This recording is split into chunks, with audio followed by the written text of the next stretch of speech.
Any day now. Come on, focus.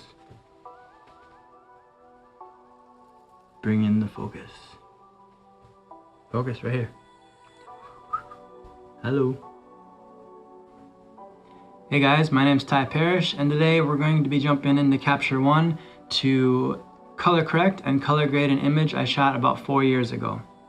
Now, the backstory on this image is this was one of the first shots that I shot with a model, and I completely sucked at it, right? I mean, it's not horrible, I guess, but it's not how I would shoot it now, right? I've learned a lot since then, so you'll see why I chose this image to color correct and color grade, because it's kind of horrible. So anyways, let's jump into it and I'll show you what I do to color correct the image. So I'm going to change the ICC profile that I originally shot with, which was the A7S. The reason why I'm going to do that is because the A7R3 color tones look a lot better. And as you see, the skin already looks a little bit better, which is awesome. You don't have to do a whole ton to it. I'm then going to white balance it, because what I want the background to be a little bit cooler than the skin tone. And right now they're about the same, you know, mushiness, I guess. It's kind of bleh. So anyways, I'm just gonna white balance to the background because that's kind of where I want it to be. Actually, maybe I want it to be about the 4500. So I'm just gonna type that right in. I'm gonna keep the tint because it looks pretty good. So I'm also going to change it to linear because the contrast of which it was shot at just doesn't seem to work. So I want a completely flat image. I want to add in the contrast myself, because as you can see with an auto curve on it, you see that there's a lot of blotchiness in the skin. The shadows don't roll off very nice. As you can see in here, they're very harsh. So it goes from, you know, light to dark, and it just doesn't work. You know, I mean, there's some shadowing over here that's too dark, and some shadowing over here that's too dark, probably from the vignetting of the lens. So we need to kind of fix all that stuff just to make the image pop and to look good. The eyes are middle gray and they look a little bleh, so we need to brighten those up and get this thing popping, right? So I'm going to put it to linear contrast. So now that we have the linear contrast, or lack of contrast, I guess, we need to expose it properly. So I just auto exposed it, and it's still a little bit low, so I'm going to bump it up just a little bit more.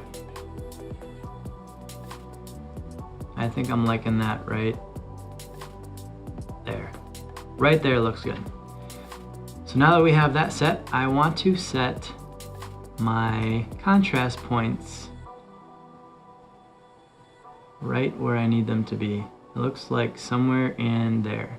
Now the way that I set my contrast is I want to make sure that the skin looks nice and smooth.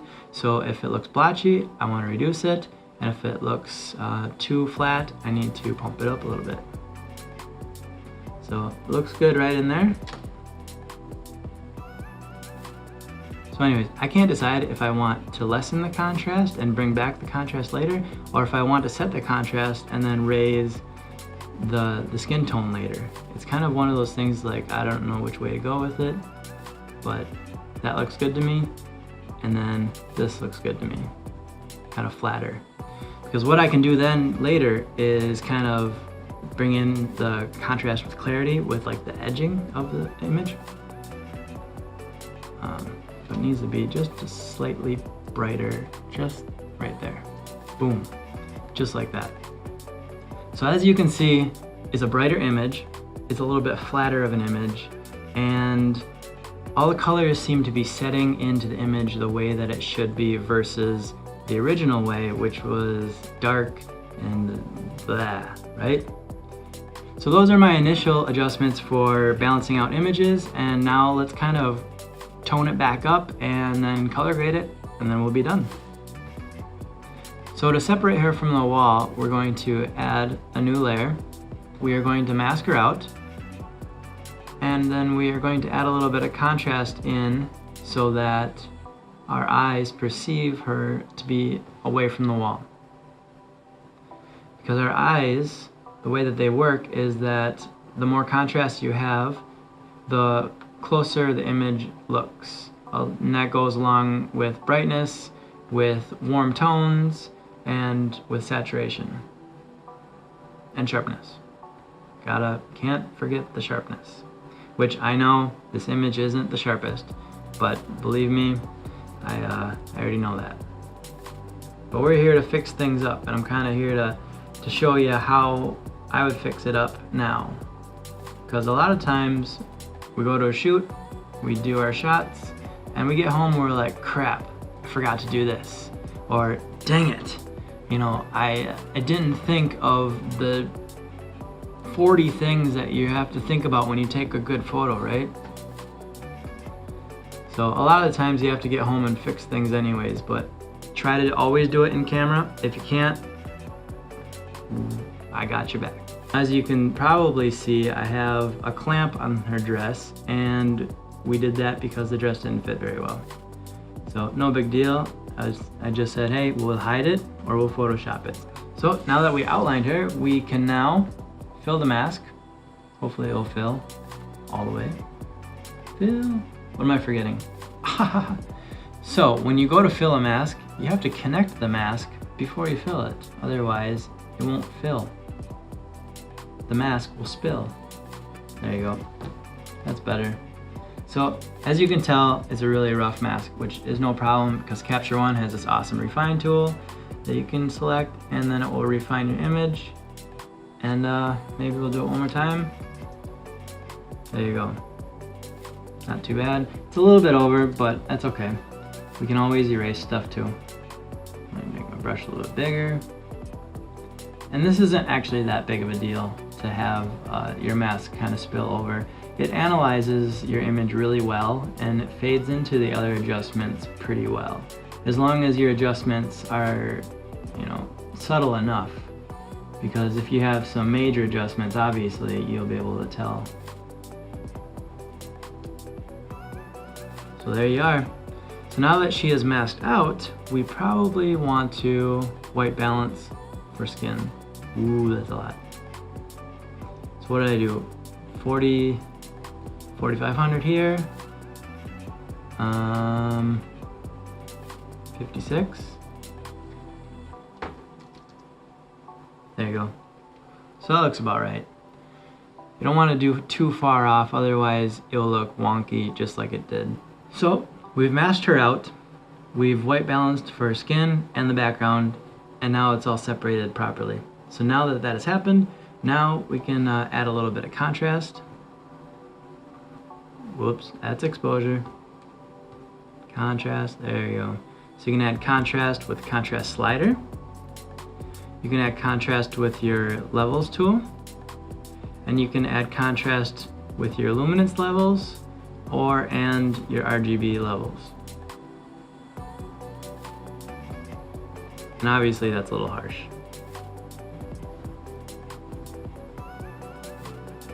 So I usually build up my layers. So I usually hit about 3, you know, bump it up about 3 notches there, because that's just kind of how I do it. There's 3 notches. So I kind of build the image back up to add that flavor back in, because a lot of color is based off the contrast and the luminance levels. So if you set the contrast right and the luminance levels right, your image will be right. So as I can see, there's a little notch right here, and I kind of want to bump it up a little bit.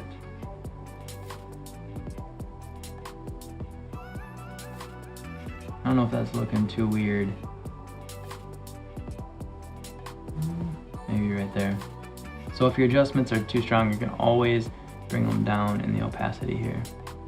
And I find that like 90 to 95 looks pretty good. See, like all the way up. And it's just subtle differences, very subtle differences. I don't know if you can see it. You can probably see it better in the histogram. But anyways, let's keep rolling. So now that she's popping away from the wall, she has a little bit of contrast in her. Maybe we want to add just a touch of saturation. looks pretty good.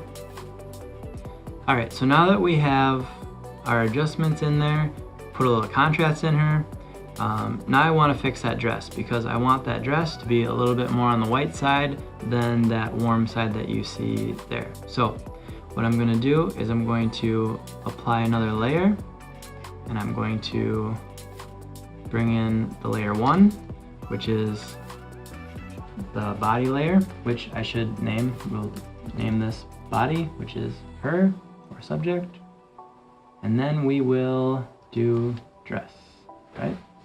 Now all we have to do is erase the layer on her skin and leave the dress alone. Now the reason why I don't do a color selection is because the background is very close to her skin tone, and the wood floor is very close to her skin tone, and so when you select the color selection and make a mask from it, it basically makes a mask of the entire room, so it's not really worth it in this instance. There may be another image that it works better on. So I'm going to roughly erase all that, and then I'm going to refine the mask again and bring it back in. The refine tool in Capture One is awesome. Good work. So we're gonna push that up high, we're gonna refine, try to get in between those fingers a little bit. And it doesn't need to be a lot. It can spill over a little bit, no big deal. Because what I'm gonna do is I'm gonna actually desaturate some of that dress, and it's very close to the skin tone, so we don't want it to affect the skin tone. So we don't want it to spill over too much, but we want it to blend.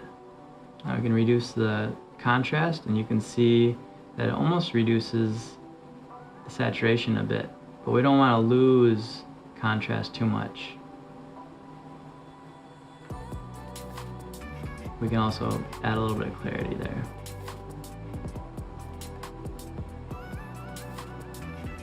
There, now that dress is popping. All right, so let's brighten it up just a touch, because white needs to be bright. Not always, but you know what I mean. There, I'm liking that. Somebody probably thinks it's too much, but whatever. It's my image, not yours. There you go. So, I'm starting to like this a lot. Now we have a little bit of clarity in her dress. Actually, I might need to desaturate. See, I got these studio lights on, and they're a little bit bright, and so my eyes might be deceiving me a little bit. And they're also warm, so my edit might be a little bit different just because of the studio lights in the room. Eyes will trick you like that. Somewhere around there. Anyways, moving on. All right, I'm gonna add a new mask. I'm gonna fill it all the way up, and then I can use, so I'm gonna grab the curves tool, and I'm going to apply different curves to see what I like. Ooh, that's too much.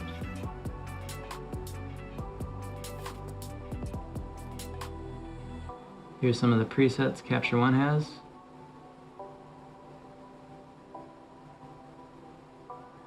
I kind of like the bright one. Doesn't look like we get a lot of contrast, looks like we get a lot of brightening. Well, maybe we do get a little bit of contrast in there. Alright, I like that. So let's leave that, and let's use a luminance slider just to bring in those darks and set in that dark point just a little bit, which I'm liking that. So now that things are looking good, we can kind of use the luminance level and the curves adjustment to kind of set the tone the way that we want, right? So we can set our black point, bring in the contrast just a little bit, and we can set that white point. We can also use the keypad to bump it up.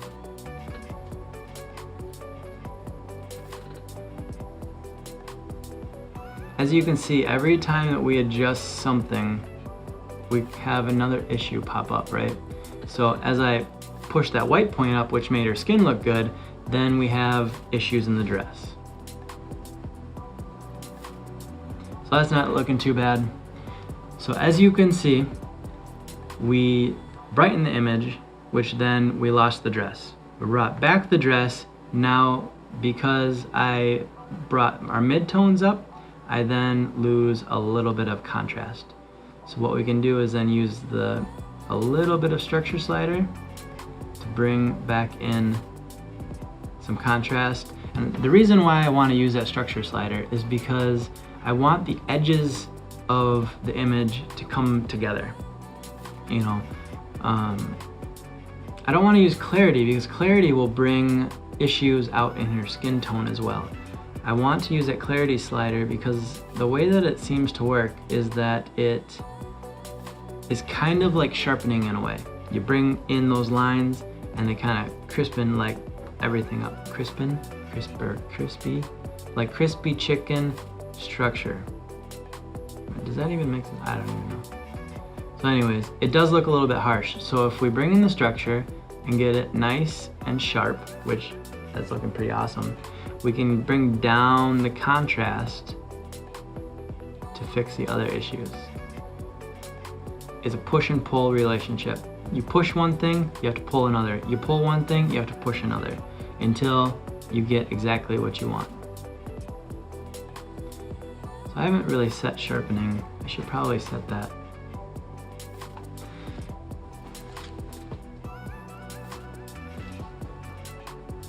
So like I said, it was a little bit soft right in the eyes. It's nice and sharp on our hands. So what we're gonna do is I think we're going to use the soft look adjustment. I think that's looking pretty good. Let's try reset. Maybe it might be too subtle. Let's try this one. That one's looking pretty good. There. That looks pretty good. We're gonna reduce it just a touch.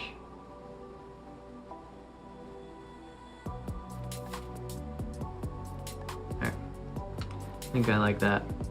Looks like we got a little bit of color in that dress still.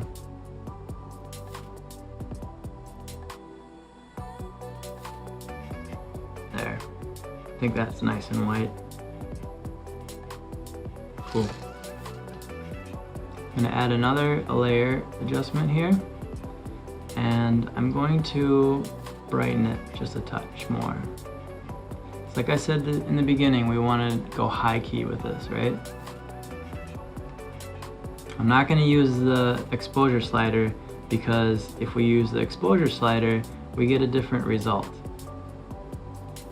which I'm not sure I'm happy with. Or maybe I am happy with. I don't know which way is the better one. Dang it! So I brought up the image on the top layer, but then the dress was blowing out again. So since we have that dress masked out, and I brought it right back down. So let's address some of the skin issues now. So what we're going to do is we're actually going to mask out the skin so it doesn't affect the back wall or the wood floor or anything that has a similar tone. So we're gonna add a layer, we're gonna grab our mask, and we're gonna mask things in. So I'm not gonna worry about the tattoos too much because we're not working with the dark colors or the super saturated reds or anything like that. And so when we select the skin, we don't have to necessarily worry about it because it's not, or it shouldn't affect it too much.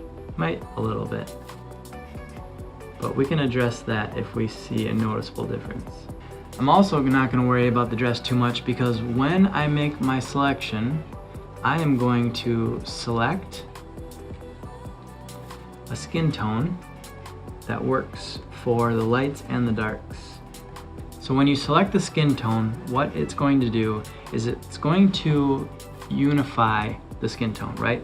And so it's going to pull from the highlights and the darks and bring it into one hue. So now that we slid that hue slider all the way up to see what we get, we need to then reduce it just a touch to see how it was affected.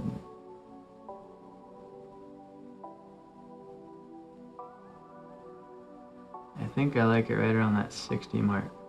So I do that because you need to kind of see what looks bad and what looks good and then meet yourself in the middle, because if you just slide it up, then you're like, oh, that looks good. And then you come back, you know, a few minutes later and realize that looks like crap. So if you make it look like crap first and reduce it, then you can see when it starts to look good. Right around there. Cool. So now that we slid the hue, what I like to do is slide the lightness.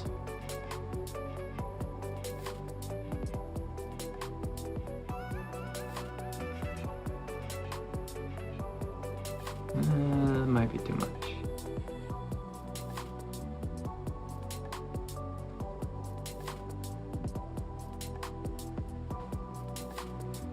Alright, so let's leave it right there for now.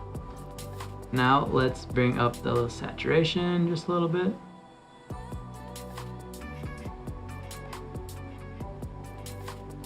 There, that's looking good. Now let's check it.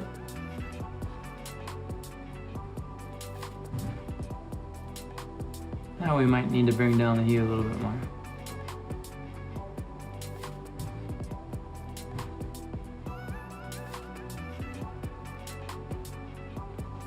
So if things aren't working out, then we need to readjust our selection or adjust the lightness of her skin in general.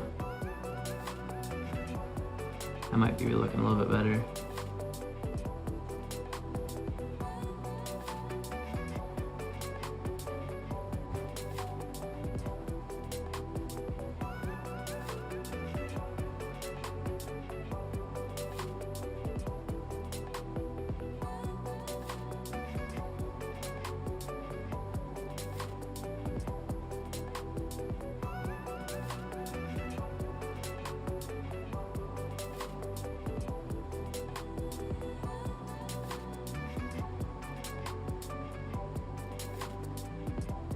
There, that looks pretty good.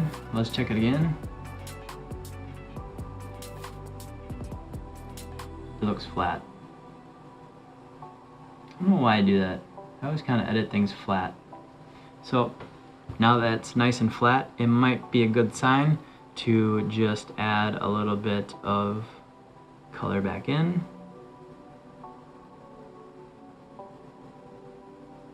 When things look flat, that means things have smoothed out.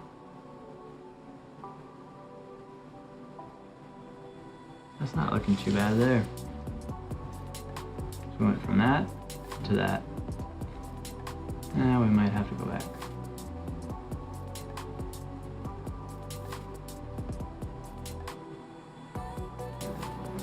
Let's go 56. See what we get. I think that's looking better.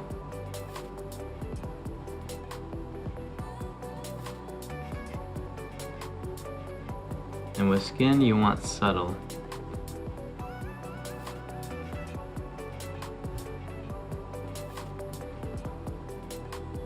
Let's bring up the saturation a little bit.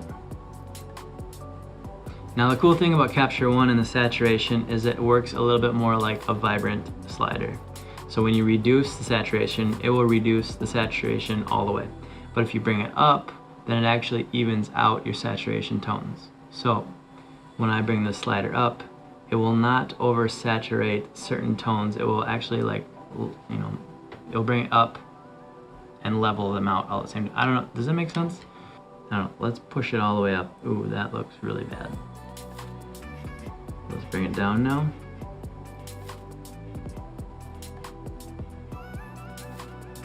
Now see, what's funny is that you boost it all the way up and it looks really bad, but when you bring it back down, it looks like higher than when you push it up, if that makes sense. Right there. Let's add a little bit of contrast just to see what we get.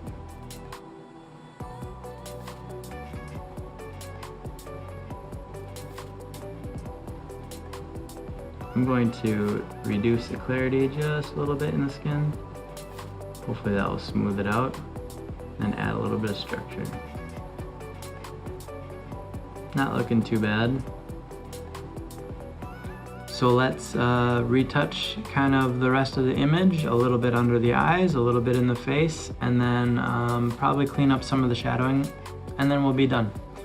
Other than that, we can take it into Photoshop and remove the other elements in the image that probably shouldn't have been there. So let's just create a new layer, zoom in, even more, which now we're at 200%, so don't get too crazy at me because 200% is quite zoomed in. It doesn't look like we have a whole lot, and I know it's not the sharpest image in the world, so whatever. So to clean up some of the spots, we can use this spot removal tool, and all you do is select your spot and then it goes away. No big deal. So the reason why I zoom in a lot is because the smaller the spot, the better the selection.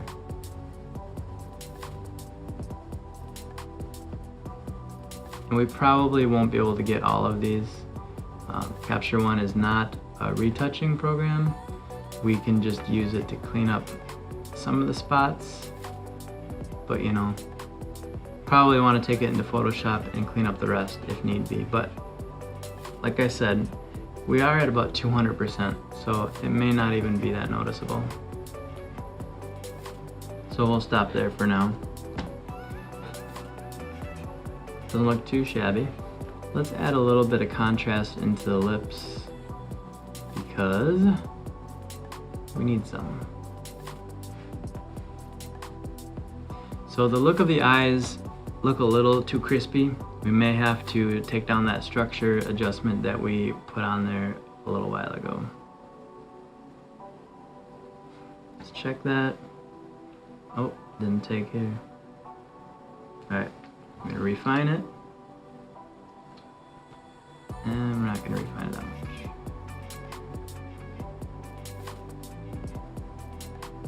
There you go, good enough. Add a little bit of saturation.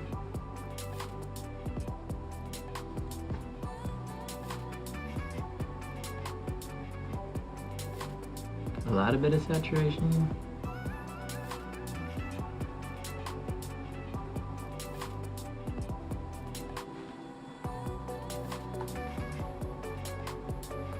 That's looking pretty good. You don't want to add too much, you don't want it to look unnatural. So there it is without, and there it is with. So much better. I'm actually going to reduce it just a touch. There. Cool. And actually, before I try this, we're going to try doing the lens correction first. Shot it with a 50mm, and if we do light fall off, it might fix what I actually was going to just fix.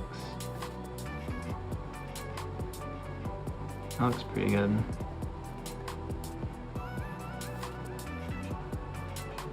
Woo, too much. So let's actually go around that 15 mark. Not too bad.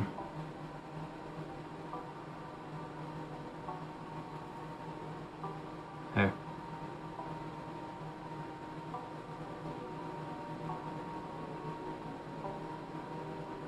I'll analyze that quick. So that actually worked better than lifting the shadows. Just doing a little bit of lens correction and rolling off that light.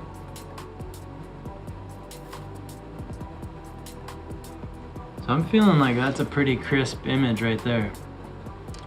So I'm gonna stop before I go too far. Some of you might think I have gone too far. I mean, this is what we started with, and this is what we ended with. So, I mean, I think we did a pretty good job. As you can see, I shot this image pretty horribly, and then we saved a lot of the image and made something pretty. So as you can tell, I shot this image pretty crappy, and we were able to do a lot with it and bring it back into a quality that's, you know, worth saving. Otherwise, I'd probably just toss the image and start over again. Some people, in some moments, you can't shoot over again, so it's good to learn what you can do to fix it. this type of video I wish I had before, but I had to learn the hard way, and now that I know it, I can share it with you guys. So I hope you enjoy this video, and let me know if you have any questions. All right, talk to you guys later. Cheers.